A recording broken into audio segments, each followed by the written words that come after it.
family. Today I have for you another Christmas tablescape. Now, my previous tablescapes for this year, of course, was my buffalo check with the pop of red. Upstairs here, I'm doing a red, green, and gold Christmas. Now, let's talk about my centerpiece.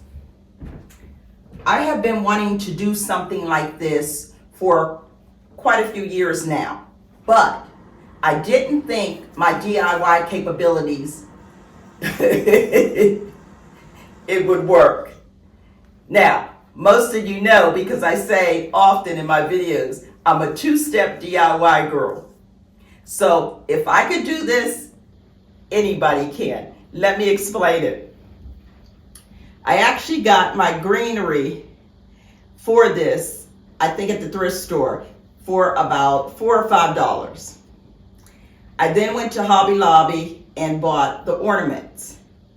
Now, they said at Hobby Lobby you can buy zip ties, you can buy ribbon, you can buy floral wiring, but I attached my ornaments with ribbon. And what I did was I attached them to the back and I just put a bow in the back just in case I would want to use this greenery again.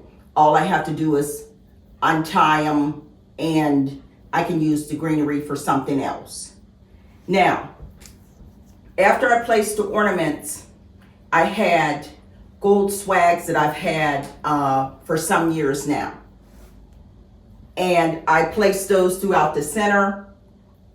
I then chased it with a red, as you can see, a red ribbon over the top.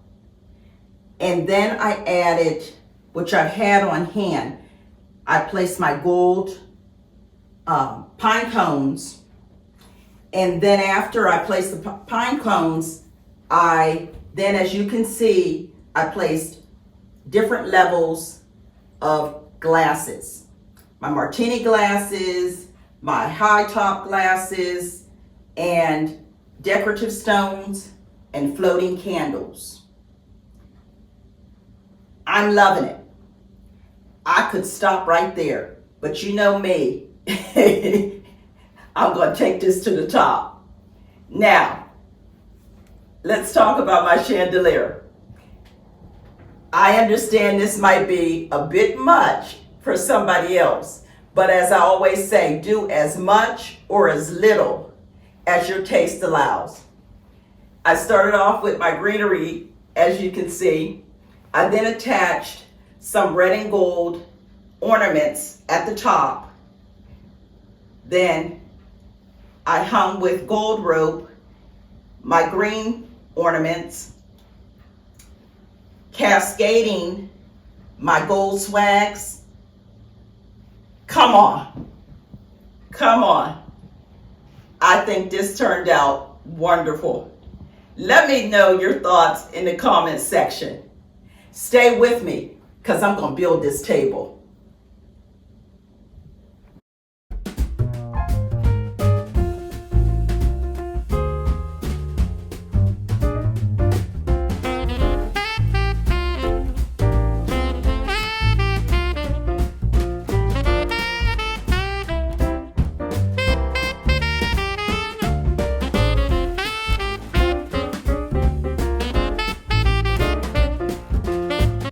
Okay, family, as you can see, my tablescape is complete.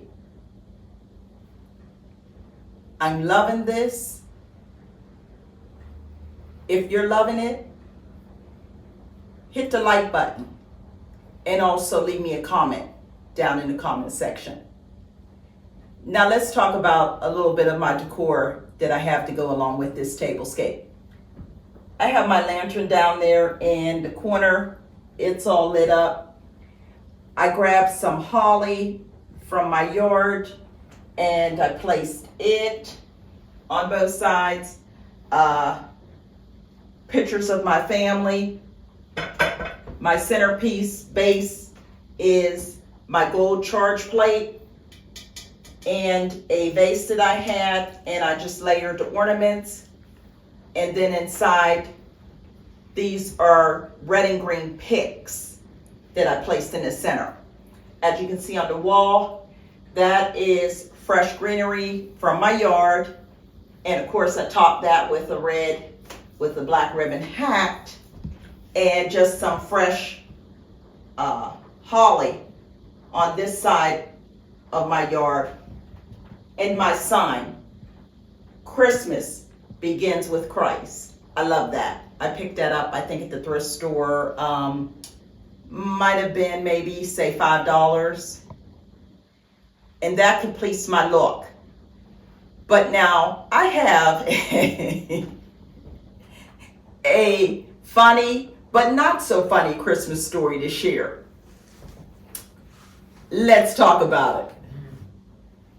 Okay, this story that I'm going to share is probably about, not probably, it gotta be 5 years now, because I think the full is 5. You'll understand as I go along. Okay, so December 22nd or 23rd, 5 years ago.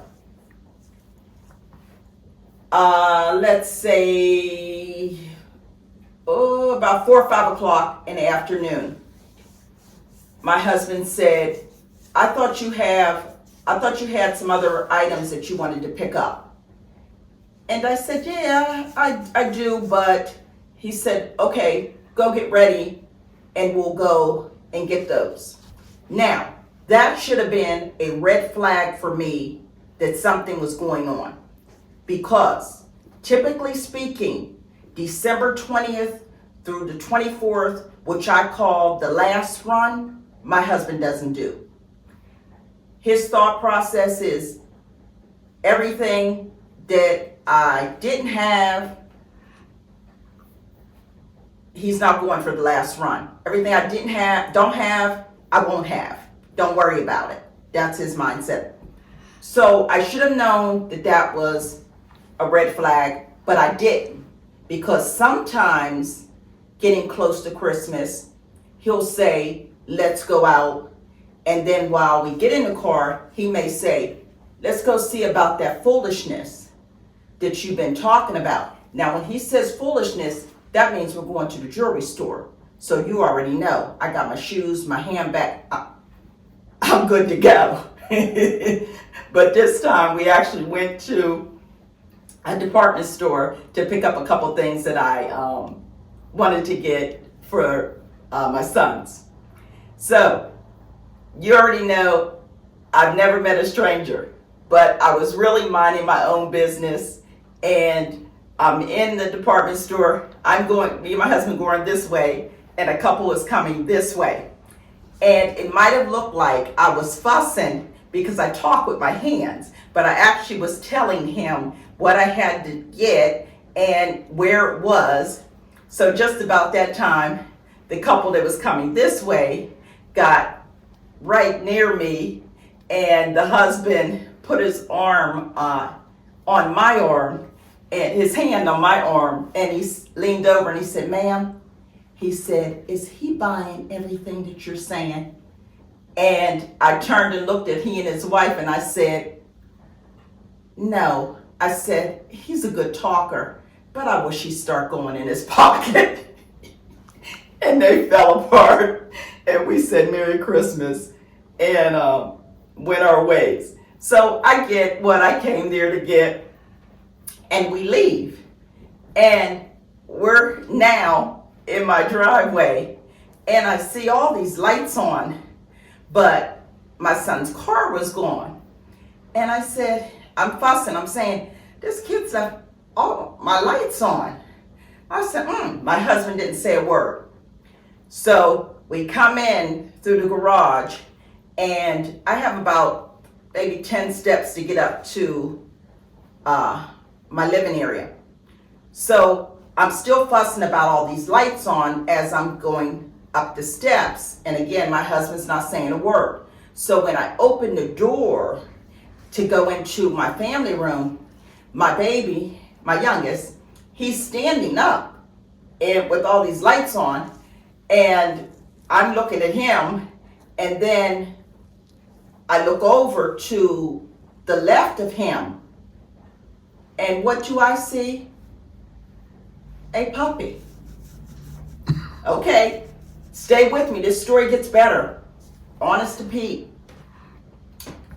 I grab my chest and I start saying, oh God, who's puppy? Who's puppy? Oh, who's puppy? Who's puppy? Like this puppy has to be at the wrong house. There has to be a better story than that this puppy is mine, okay? So, after I stop, my son says, yours. Are you kidding me? So then he wants me to get attached to this puppy. He says, Mom, he says, name him. I thought, oh my gosh, you got to be kidding. But I'm going along with the program here. I said, okay, his name is Paddington. So my youngest is saying, okay, all right. And he's trying to say other things, trying to get me into this puppy. Meanwhile, this puppy is sitting there like, is this lady going for this or isn't she? He didn't move. I mean, it was just like, oh, wow. So then my oldest, he had gone somewhere to get some stuff for this puppy and all. So by this time, my oldest comes back and I'm trying to play along with all of this shenanigans, but it's getting to be too much. Now, let me explain. At this point in time, my sons were what I would call broke college students. But they took their money and went to a breeder and bought this fool. Okay, so now, by this time, I leave the family room, I go upstairs, and I'm sitting on my bed because I'm trying to figure out how am I going to tell these kids that the puppy has to go back. I'm not interested in a puppy. Now, while I'm trying to figure this all out, here goes the tears. Bust out crying. By this time, my husband's standing there at the door.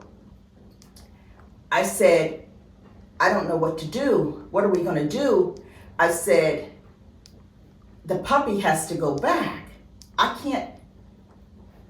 can't deal with a dog at this point in time. And why did these kids think that this was a good idea? Oh, here comes the good part. Stay with me, y'all. I'm going somewhere. The husband says, well, the kids came to me and they said that they knew that you were going to have a hard time. They were going to be leaving. So do I think it would be a good idea if they would buy this puppy? I said, are you kidding? So they told you and you said, okay. Now, you just ruined my Christmas. And now I'm thinking in my head, instead of my sons and this puppy being on the outside looking in, you're getting it. Husband's going too. Okay?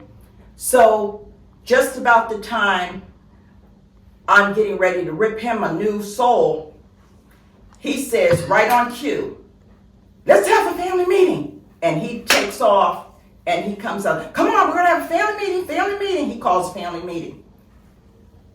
We didn't need a family meeting. He and I were going to meet. But anyway, I come downstairs and I go along with this family meeting. Now, we're all in the family room. And I say to my sons, I know your heart was in the right place, but I don't know what you were thinking. I can't take care of a dog right now.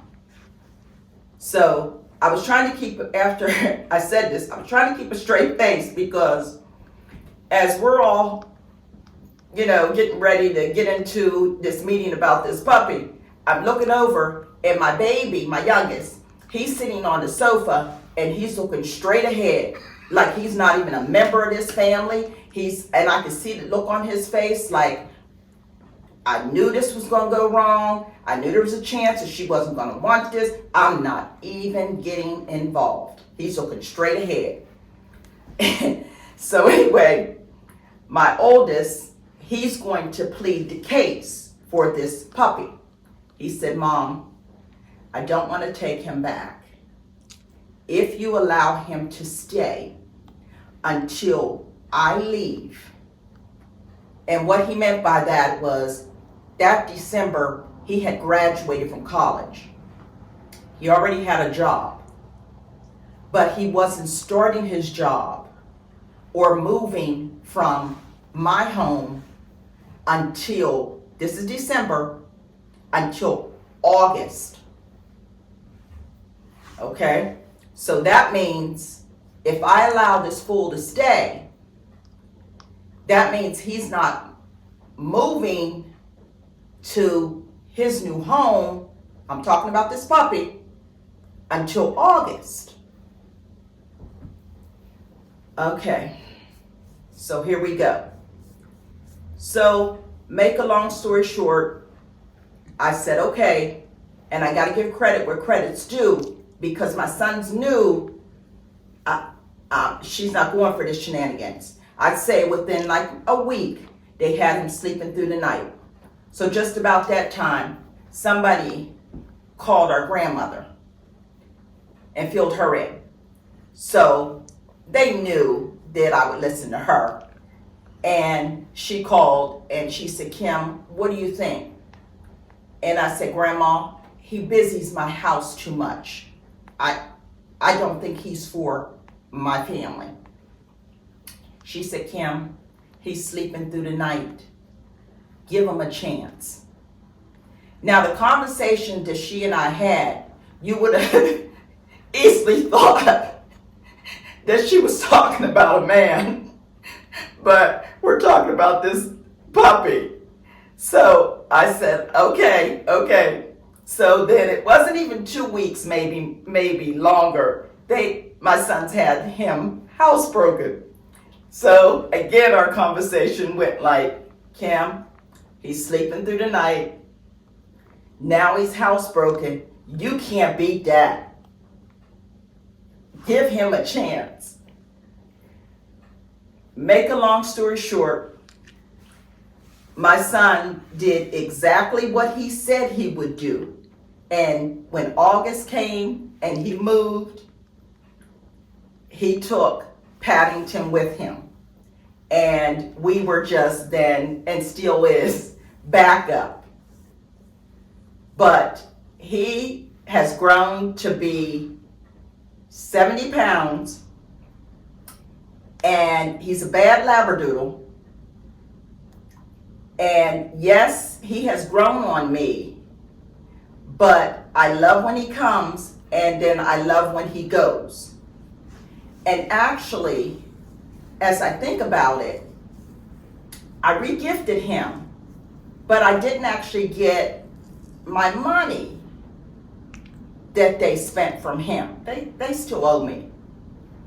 But I know, let me know what you think about this situation in the comment section. I already know you're on my side. The story is unbelievable. But I tell you, what would I do without my guys?